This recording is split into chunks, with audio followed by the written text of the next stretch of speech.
And welcome guys to another little video. Now, I have a little DIY project here that, well, it's a power supply for a whole computer. And as you can see, it's a real low grade one, 250 watt or whatever. Almost literally useless, right?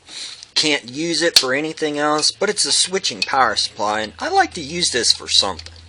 Now, a lot of times, people will have desks and they'll have fans and stuff that they want to use, but, you don't want to put it on your main power supply because, hey, you already got enough stuff plugged into it, right? So, it's good to have one of these laying around because this is mostly just a power supply. It's got an on and off and everything. But the motherboard tells it what to do, right? So, I took this, and this is the main connector. Now, on every one that I've seen, they all have signal wires, which usually just need to be connected together. On this one, it's a green and a black right here on a little pin. Now, others may be a little different and things, so you'll have to experiment and stuff. But for the most part, this is what I'm using to power all my fans for my case. CPU wise and everything else, I have this on. Now, because this is a power switching one with a little switch on it, I can use this to turn it on and off. And I can mount this anywhere. Okay? And this can be used for a lot of things. You can put a hole on it and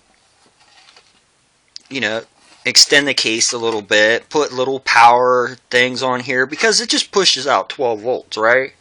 With X amount of amps. And all I did to get this working for myself was to take those two signal wires and clamp it together like this. Now you could solder these or whatever, but if I didn't want to use the back switch right here, I could put a switch right here because this is just a signal wire. They have to be connected together to get this to fire up.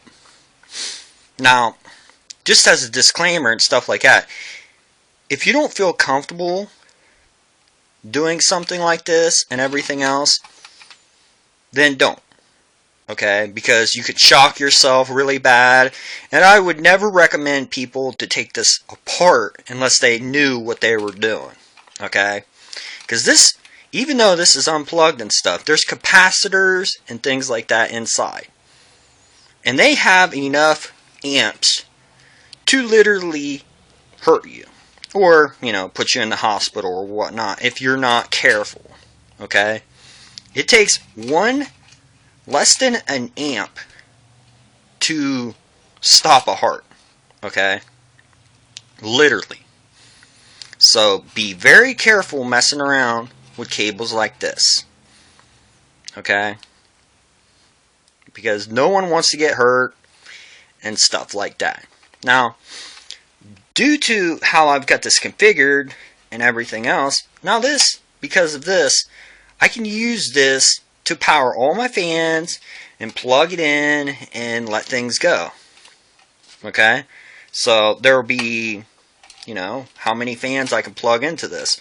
1, 2, 1, 2, 3, and I could probably use some of these wires on here if I really wanted to, but I kind of ignore them. Now, you're probably like, well, why don't you just use a power pack and stuff like that? Well, the reason why this is more useful than a power pack is because power packs get really warm and they're not meant to do a huge amount of